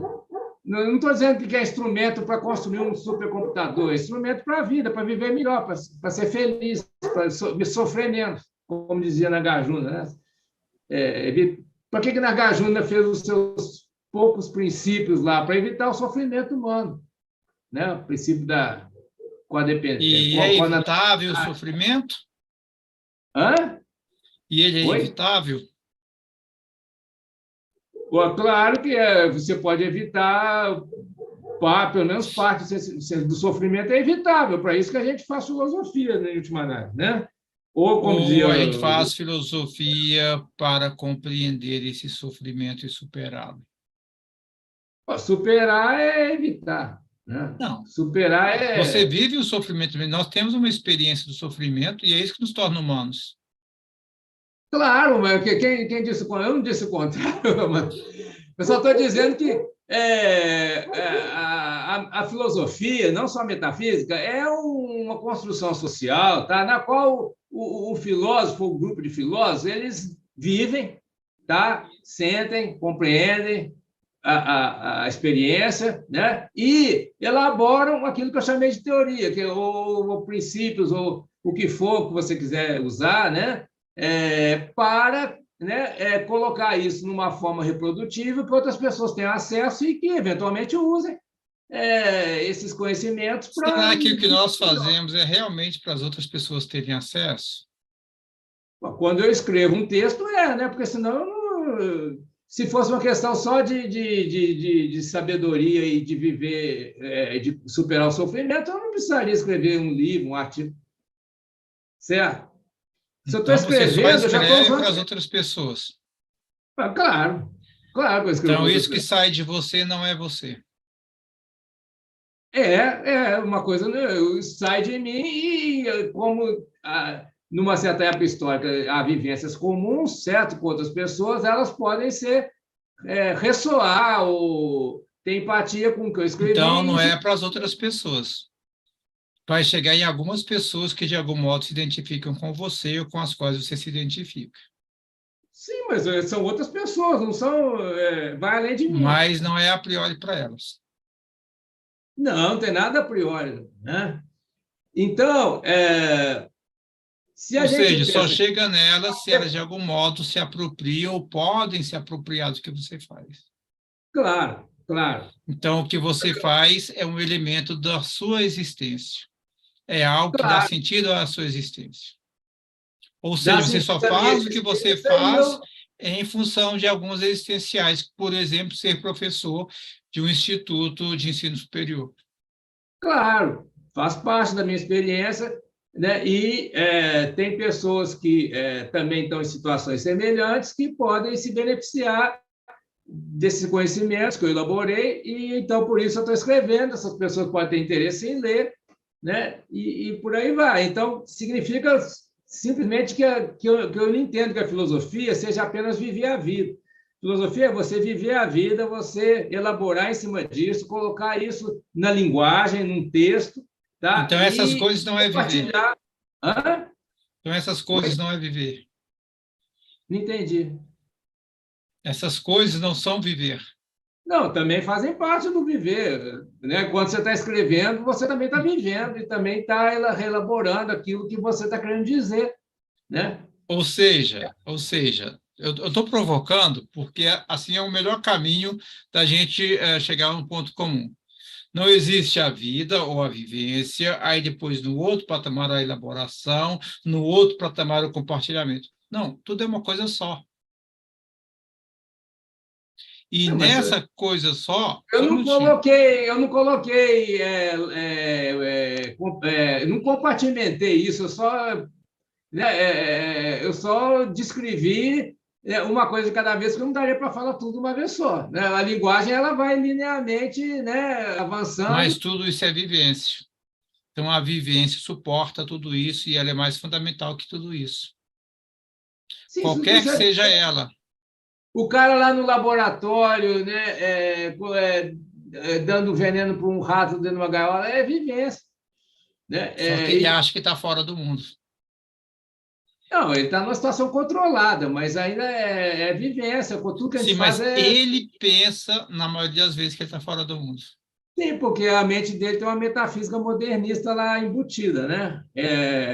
Ou algo pior, né? Ou uma religião, né? Ou Que também é uma então certa forma de metafísica. ou uma metafísica pré-moderna, que ele é um enviado de Deus para descobrir a verdade, né? Mas nesse caso ele vai mais fazer pregação Na do que verdade, os fazer o enviados de experimento. Deus são todos modernistas. Não tem nenhum pré-moderno que seja enviado de Deus. Eu acredito que quando é aí que talvez, né, O a gente possa ter uma princípio divergência. moderno nasceu com o cristianismo. Hegel disse isso. E todos os cristãos, de algum modo, concordam com isso. Olha, é discutível, é claro, mas eu particularmente coloco a modernidade como vindo depois do Renascimento, com essa questão da autonomia da razão, né? Eu sei que isso é um chavão na história da filosofia, mas eu acho que procede pela análise dos textos, né? Tá, Dos você já filósofos. leu o texto do Padre Vaz sobre a interioridade em Santo Agostinho? Não, essa parte eu não estudei. Ele não, pelo menos no curso de Hegel, ele não falava sobre Santo Agostinho, né? Eu fiz 2 anos sobre Hegel Não, com ele. citei um autor que você conhece e gosta, né? Mas seria legal trabalhar isso, ler isso também. Porque, sim, não está errado dizer que a modernidade começa com Descartes, tá? Mas aquilo é pura e simplesmente uma certa Começa com o modernidade. Renascimento, né? Com a autonomia da razão. Descartes expressa isso, né? Sim, mas o Renascimento, enquanto Renascimento, só vai ser grande depois que nasce uma filosofia que pode colocar isso em pratos limpos, vamos dizer assim. O Renascimento, enquanto Renascimento, tem N questões ali que não são modernas. Tem um princípio, mas esse Tem o princípio, Bacon, né? esse princípio, enquanto tal, moderno, está lá em Santo Agostinho já, está em Jesus, né, se você quiser, e à medida que se vai se elaborando o pensamento, em Avicena, que não é cristão, mas que infundiu muita coisa nos cristãos, e Dom Escoto, que fundam a metafísica para esse novo mundo cristão, combatendo, por exemplo, Averroes, que representa para ele o mundo antigo.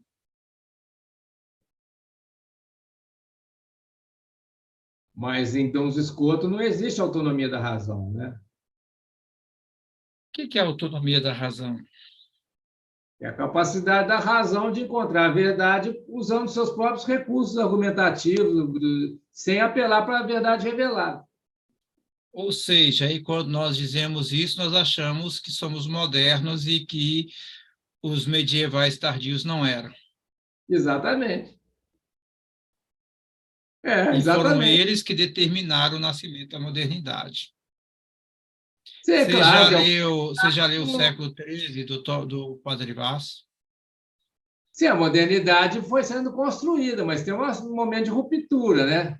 É igual que você vai ver lá na Rússia, lá do Czar para o Então, Lenin, mas lá, será que é teve uma dessa ruptura. modernidade que nós estamos falando, quando nós falamos de modernismo, de metafísica moderna, de metafísica tradicional? Eu entendo que basicamente seria isso, Manuel. Embora, é claro, tenha uma série de nuances que, né, se a gente começar a aprofundar, a gente vai ver que não é tão simples assim, né? Mas como você disse, eu fui pensando por aproximações, eu não fui assim me baseando em um determinado autor, né? Uma certa interpretação que alguém fez, né? Como se costuma dizer aqui, né? O meu trabalho seria filosofia temática, não filosofia autoral, né? Que você vai e traça, né, as raízes de uma linha de pensamento até, né, quem originou aquilo, né, quem pela primeira vez falou, formulou uma certa concepção, né? Eu não faço isso, não é meu, nem não tem nem talento, nem condição técnica para fazer isso, né? Porque eu não domino, né, essas latim nem alemão, né? Então, e também o meu trabalho foi, como você sabe, 30 anos eu trabalhei com filosofia da ciência, né? Filosofia da física, da neurociência. Você concordaria, você concordaria, isso eu vou apresentar no meu material. Eu posso até te passar à medida que eu for elaborando ele. Que aqueles princípios que você chama do materialismo não, do monismo de triplo aspecto, seria um momento da filosofia da imanência? Claro, isso que eu, sim, claro. Porque O momento do você tem haver, para a ser mais energia, preciso. né, se desdobrando nesses três. E esses três se reúnem na consciência. Então, é tudo um processo manente, não tem nada fora disso. A energia, assim, por hipótese, você tem um estado, um ser primitivo indeterminado, como o Aperon de Anaximandro, e ele vai se autodeterminando, então vai se desdobrando o espaço no tempo, surgimento da vida, né? Ele vai se autodeterminando. Isso. E forma aqueles três aspectos que compõem a experiência Ou humana. seja, esse princípio é uma forma de protossubjetividade. O termo-chave aí é proto. Vai diferenciar do panpsiquismo, porque para o panpsiquismo já a mente já está lá no início. Né? E nesse caso seria o pan-protopsiquismo. Você tem a potencialidade já presente, eternamente presente. O ser primitivo tem a potencialidade da mente. Né? mas ainda não tem a Eu consciência. acho muito legal o que você está fazendo, mas muito problemático. Mas vamos lá. Problemático mas qual que seria a alternativa a isso? Né? O materialismo é furado, o idealismo é furado, né? O dualismo é furado, o teísmo é furado. Só sobrou isso. Pelo menos a minha trajetória é essa, de estar descontente com essas outras formas de interpretar, né? Não, isso é legal, isso é legal. Então, o que a gente não pode dispensar? A gente não pode dispensar o corpo, a gente não pode dispensar a informação, a cognição, né? Que vai formar, né? A cognição, a inteligência. Ou a gente não pode dispensar o sentimento, sentir, né? Então, essas são três Você condições. leu aquele meu comentário à Sentiômica?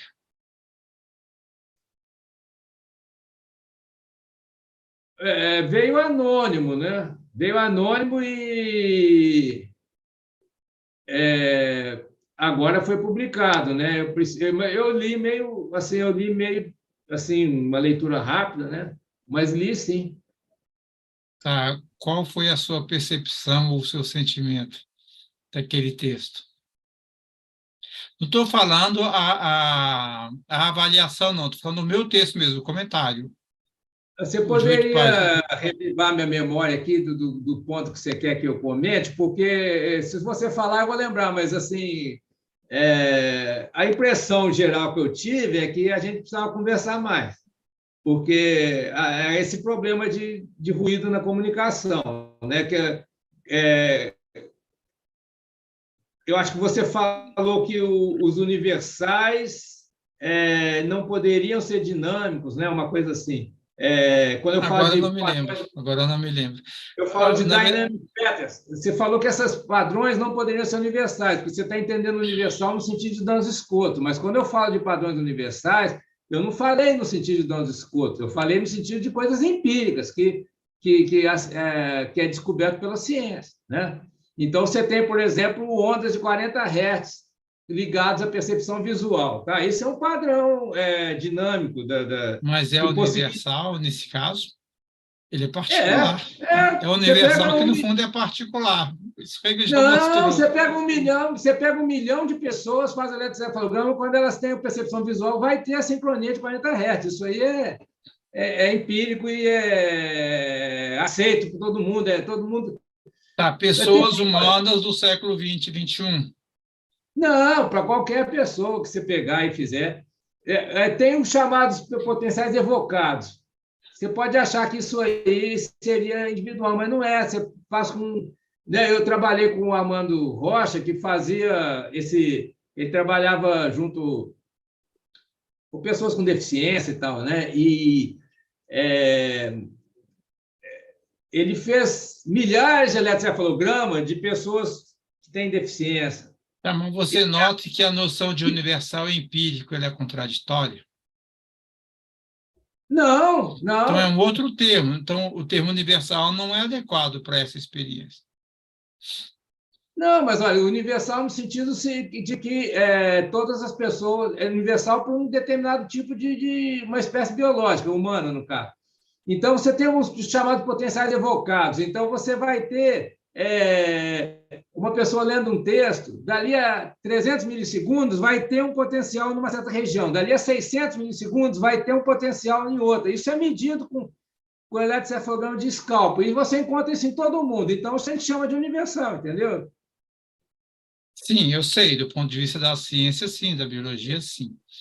Mas do ponto de vista estrito de um conceito considerado, estou pensando aqui em Hegel, universal, particular, singular. O particular é um tipo de universal, mas que diz respeito a certas experiências, por exemplo, como essas que você está descrevendo agora. É um modo. Pode se chamar de universal particular, porque é particular para a espécie humana. Se você fizer isso num rato, não vai aparecer esse tipo de coisa. É que na biologia sempre se trabalha com universais específicos, né? Tem até um nome, espécie específica, né, em inglês. As características biológicas são espécies específicas, são específicas para cada espécie. Então, você vai ver, todos os ratos têm uma certa enzima digestiva. Agora, você vai ver no gato, não tem aquela enzima digestiva. Então, Por quê? eu diria que isso é um abrangente no sentido de Aristóteles. Pode ser. Tá? Eu vou explicar isso depois, tentar explicar isso, porque em uma reunião de 2 horas não dá para, né, falar disso. Ele dá um exemplo muito legal, falando, por exemplo, o que é abstrato no triângulo. Perdão, o que é abrangente no triângulo. O que torna o triângulo um abrangente? Ele diz que é o fato de que a soma dos ângulos do triângulo é equivalente a 2 retos. E isso, para ele, não é só necessário, uma propriedade necessária, mas também essencial. Os modernos, a partir de Avicena, vão dizer que o que é essencial no triângulo é a definição segundo a qual o triângulo é uma figura geométrica de 3 lados. Ou seja, você tem aí uma abstração nos modernos e tem algo concreto em Aristóteles. Mas eu diria que, do ponto de vista da biologia, e Aristóteles... E Aristóteles é o pai da biologia. Isso, e Aristóteles vai concordar com isso. Eu não sei agora os termos que você usou, não lembro assim para descrever como você fez, mas as ondas, vou chamar de eletromagnéticas, que se dão no nosso processo cerebral, elas compõem um certo tipo de estrutura que no ser humano é comum e concreta em todos os indivíduos humanos. Isso, para Aristóteles, é o que define o cátodo. Pois é, no contexto da ciência, né, seria aquele universal espécies específicas, que, curiosamente, a origem disso está em Aristóteles, porque é Aristóteles que fez a primeira classificação de espécies com base na morfologia, né? Por que tem uma área da biologia chamada morfologia? Morfologia estuda as formas.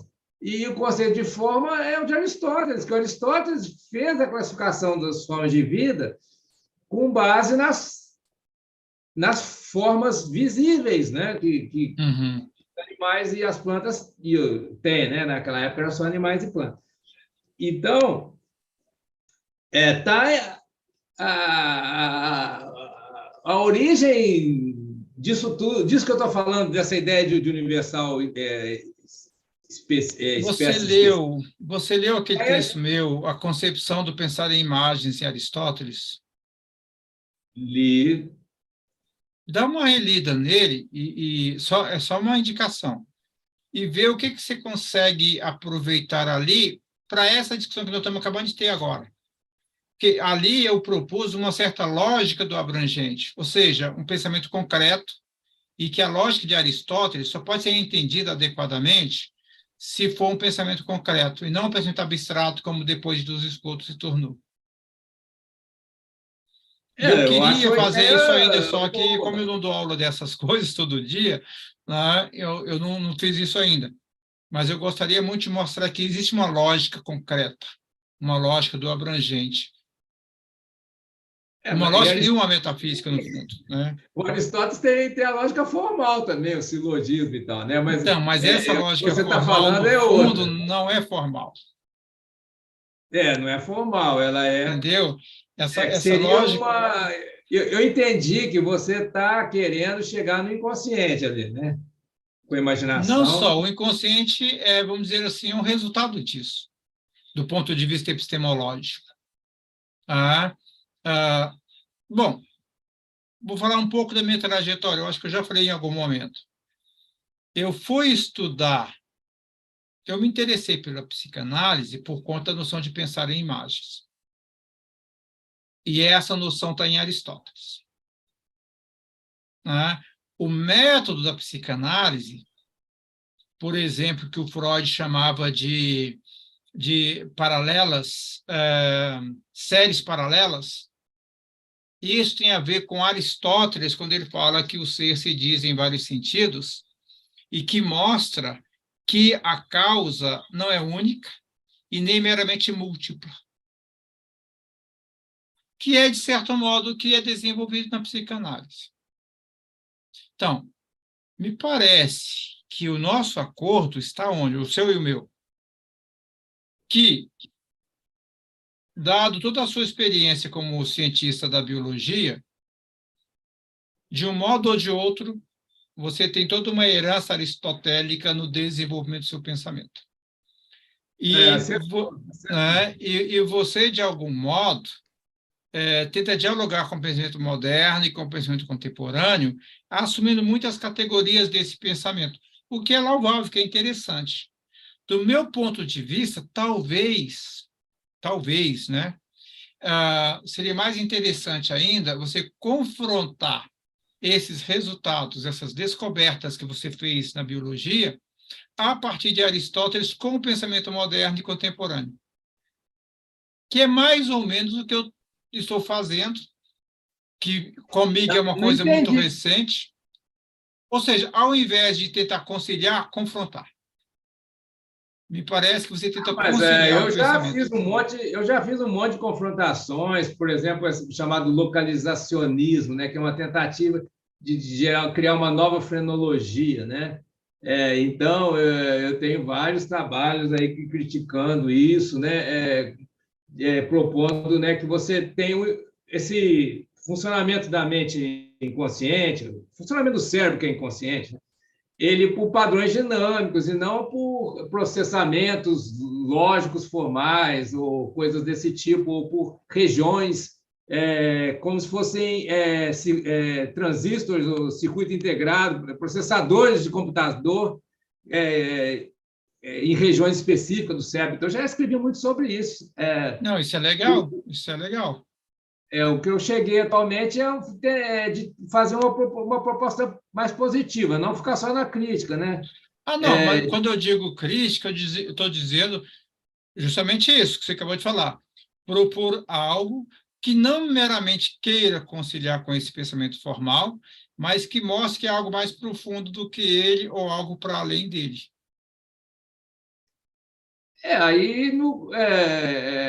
Concordo, mas o que eu tentei fazer com essa distinção da sentiômica e qualiômica, né, que seria, e esses trabalhos que eu fiz, aí, inclusive até relacionando sentiômica com a música, né, com a experiência musical, algo mais positivo, assim, de tentar entender justamente, né, o inconsciente a partir de um dinamismo, né, que seria, em última análise, um processo da energia, né? Não seria algo material, nem seria algo ideal, formal, mas seria... Quer dizer, então, você poderia chamar a lógica da energia, que talvez seja a lógica da imaginação em Aristóteles, né? E agora, quando você fala em imaginação, eu lembro também de Kant e Russell, né? Porque era Mas não é a famosa... mesma. Hã? Ele é a mesma, Mas não não? é a mesma, é só os nomes, né? Tá. Que é a famosa aquela tese do Zé Henrique Santos, né, que foi reitor da FMG, argumentando que o Russell vem de Kant, né, da parte do Kant. A fenomenologia viria de uma parte de... Porque ela é vivência só que da consciência, não do ser aí, né? Para Russell. Verdade. O Russell pensava em termos de lógica formal mesmo, né? Assim como o Kant. Uhum. Mas então, Freire, só para a gente concluir. Então, eu acho que esse é o caminho. Eu acho que esse ponto que nós chegamos agora é o desaguador, digamos assim, desses vários riachos que tanto no seu pensamento como no meu vem se desenvolvendo ao longo do tempo. Mas só para voltar ao texto, eu bati ali basicamente em 2 pontos: a questão dos afetos e a própria questão do inconsciente, como sendo essenciais para o desenvolvimento da própria sentiômica. Mas agora também eu não lembro o que está escrito lá, teríamos que reler. Mas me parece que ali nós temos um ponto de partida também dessas questões que nós estamos discutindo aqui hoje. Ou seja, um patamar no qual não se distinga radicalmente entre um pensamento filosófico, um pensamento vivencial ou vivente, e um pensamento abstrato ou um pensamento empírico, mas que se constitua uma lógica, que em termos de psicanálise seria uma lógica do inconsciente, ou, nos termos da vida, uma lógica do concreto, ou uma lógica concreta. Esses padrões dinâmicos da sentiômica corresponderiam a pensar em imagem de Aristóteles, que corresponderia a essa lógica do inconsciente. Eu acho que são diferentes nomes para o mesmo tipo de processo, né? Eu acho que é por aí que a gente pode caminhar, ou até propor uma aproximação da sentiômica e da psicanálise, né? Se for conveniente, sei lá. Porque elas lidam com o mesmo sistema, né? Com o mesmo... Não, se você achar interessante, a gente pode pegar aquele texto, então, o seu e o meu, claro. É claro que o seu foi escrito em 2 mãos, em 4 mãos, com outro rapaz, que eu não me lembro do nome dele, mas eu penso que ali é um acordo mínimo, né? Do que a gente pode fazer e ampliar aquilo para a metafísica. Ou seja, claro que nós sabemos distinguir entre ciência particular, metafísica, isso é tudo isso, e cada coisa tem que ter o seu lugar. Mas ali também tem um elemento concreto que não é incomum ou não é completamente exclusivo de uma ciência A, uma ciência B ou uma ciência C. O conteúdo é o mesmo da metafísica, é o mesmo da ciência particular, é o mesmo da ciência. A questão é o modo como cada uma delas trabalha isso. Eu acho que pode começar pelo pensar em imagens de Aristóteles e aí relacionar com a sentiômica, a proposta sentiômica, com a música, e depois chegar na psicanálise, na teoria do inconsciente, né? Mas também podemos fazer tudo isso sem ficar dando nome de disciplinas formais. Ou seja, não precisa falar de psicanálise, não precisa falar de sentiômica, não precisa falar do pensar em imagem, não precisa falar de Aristóteles. A gente começa a ver o conteúdo e, aos poucos, se houver necessidade, aí sim, vamos dando denominações. Verdade, mas que, em termos de estar construindo publicamente uma linha, né, uma linha filosófica, né, a gente tem que ficar, né, dando nome aos bois para falar, o Alfredo está propondo uma tal de sentiômica lá, o cara é maluco de tudo, mas é uma coisa nova aí, né? Então acho que a coisa funciona um pouco assim, né, mas depende também de onde a gente quer chegar, né? Justamente, eu penso que se a gente priorizar o conteúdo, a forma vai se dando no desdobramento. A gente pode colocar no final esses palavras-chave, essas coisas que vão para os indexadores aí de busca e tal, mas a gente pode trabalhar a partir do conteúdo para tentar dizer da melhor forma possível, né, que a gente conseguir, né, aquilo que realmente importa, né, sem se prender aos rótulos, né? Esse é o ponto, porque quando a gente, entre aspas, rotula de antemão, querendo ou não, né, por mais que a gente seja cuidadoso, a gente pode acabar fazendo um discurso que vai ser ligado a A, B, a C ou a D, que às vezes é justamente o que a gente não quer. Isso acontece. Às vezes eu vou ver alguém que me citou, a pessoa citou por um motivo lá dela, que não tem nada a ver com a minha intenção com o artigo que eu escrevi, né? Justamente. Isso aí é muito comum, né? Mas pelo menos me citou, tá bom, porque falem mal, mas falem mal de mim, né? Nesse mundo aí de produção ter em que massa, publicar e ser citado. tem que ter índice H e não sei o que lá. Você vê, por exemplo, as agências de fomento para te dar dinheiro para você ir num congresso exterior, você tem que colocar, né, o índice H. É obrigatório, né, no projeto lá. Já tem um lugar lá que você tem que pôr o índice H, que está lá no Google Escolar, né? Sim, Não sei se você já olhou no Google Escolar, tem lá índice. algumas vezes. Aham. Pois é, então é. Ainda bem que é ele, né? Não é os Scopus, não é essas outras aí que na Ah, filosofia, os pelo outros. menos, quase não entra. Não, mas esses outros aí são terríveis porque eles são meio arbitrários, eles pegam algumas publicações nossas e não pegam outras, né? E Justamente. tem gente que faz, tem gente que já vai ver quais são as revistas que estão no Scopus para publicar nelas para ficar de bem no Scopus, né? Aí entra nesse instrumental que você falou aí, que é o esquecimento do ser em dose cavalar, né? Quer dizer, a questão toda Justamente. é instrumental, né? Justamente, meu caro. Esse é o ponto. Mas eu penso que nós conseguimos cobrir bem os problemas, ou alguns, pelo menos, da questão que na última sessão a gente não conseguiu entrar. Na verdade, a ideia era ter uma discussão como essa primeiro, para depois uma como aquela, né? Mas acabamos invertendo.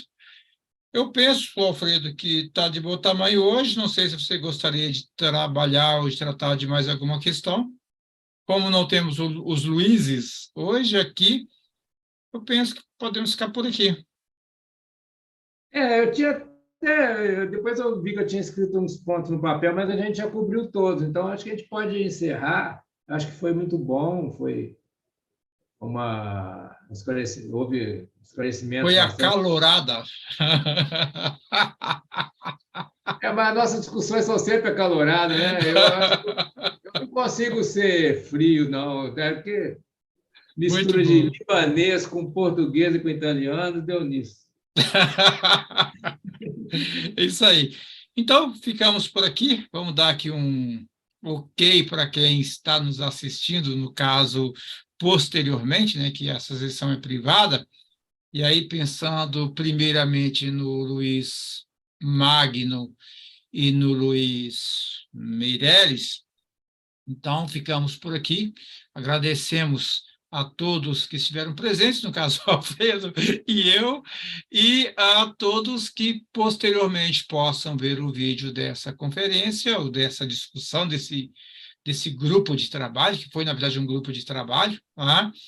Que, em princípio, é o nosso Luiz Magno e o Luiz Meireles, mas também outras pessoas, se caso a gente colocar também esse vídeo público. Por enquanto, não é o caso, não é o objetivo, que a ideia é só ter um registro mesmo das nossas reuniões e que fique como um documento, né, desse trabalho que estamos desenvolvendo. Então,